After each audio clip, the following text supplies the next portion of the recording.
Le bain de Jules Robur, de Léopold Montjoie et des autres. L'ingénieur Jules Robur était descendu de son immeuble où il avait tout récemment emménagé. Il avait longé un peu le quai de la Régente, comme on conquiert un territoire, jusqu'à une rampe de débarquement toute proche de la ligne d'écume que forme le déservoir de la Meuse, juste avant le canal d'Amnée pour le moulin de Sedan. Rien de plus normal, sauf que Jules Robur, hormis des tongs aux pieds, un savon dans une main et une serviette dans l'autre, ne portait rien sur lui. Il était nu. La fraîcheur du petit matin lui procurait quelque peu la chair de poule, sensation méconnue mais appréciable. Jules Robur laissa ses tongs et sa serviette sur le bord et entra dans l'eau avec son savon. Là aussi, l'impression de l'eau froide et courante sur sa peau était savoureuse, comme quand on laisse couler dans sa gorge une bière glacée. Plutôt que de refuser l'eau froide en retardant le plus longtemps possible l'immersion, Jules Robur offrait son corps nu au fleuve, et cette offrande, cet abandon, lui apportait une paix sans prix. Arrivé au niveau du déversoir, tout mouillé, Jules Robur commença à se savonner énergiquement. Sur le trottoir du quai de la Régente, une dame promenait son chien. Quand elle vit l'ingénieur Robur en pleine ablution, elle dut s'arrêter tant elle fut choquée par le spectacle. Était-ce possible? Non. Si. Un homme nu se lavait dans la Meuse.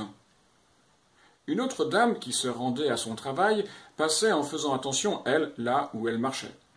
La première dame interpella la seconde d'une voix feutrée. « Vous avez vu ?»« Quoi ?»« Mais là, dans l'eau. »« Tiens, un homme qui se lave, » fit la travailleuse.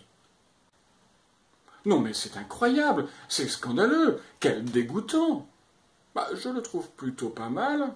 Quel âge lui donnez-vous ?»« Que m'importe son âge, je trouve que c'est scandaleux. »« Quoi ?»« De s'exposer comme ça, tout nu, sur la voie publique. » Pour une fois qu'un homme a de l'hygiène. Pour moi, ce qui est scandaleux, ce sont les propriétaires de chiens qui laissent leurs bêtes faire leurs besoins sur les trottoirs. Ça, c'est dégoûtant, finit-elle. Et elle poursuivit son chemin, tout en regardant où elle mettait les pieds.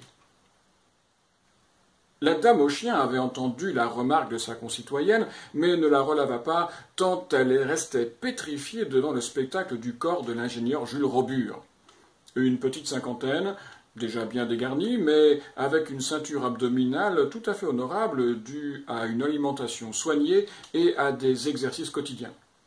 Quand Jules Robur eut fini de se laver, il rejoignit la rive pour se sécher. La dame au chien, cachée derrière une voiture, observait toujours. L'ingénieur se demandait combien de temps allait prendre la rénovation complète de sa salle de bain. La baignade en plein air avait du bon, mais l'été allait laisser très rapidement place à l'automne qui est si près de l'hiver. Et là, il ne faut pas exagérer. Tout commence par le bain de Jules Robur et de Léopold Montjoie, qui ne se connaissent pas, l'un dans la Meuse à Sedan et l'autre dans le canal des Ardennes.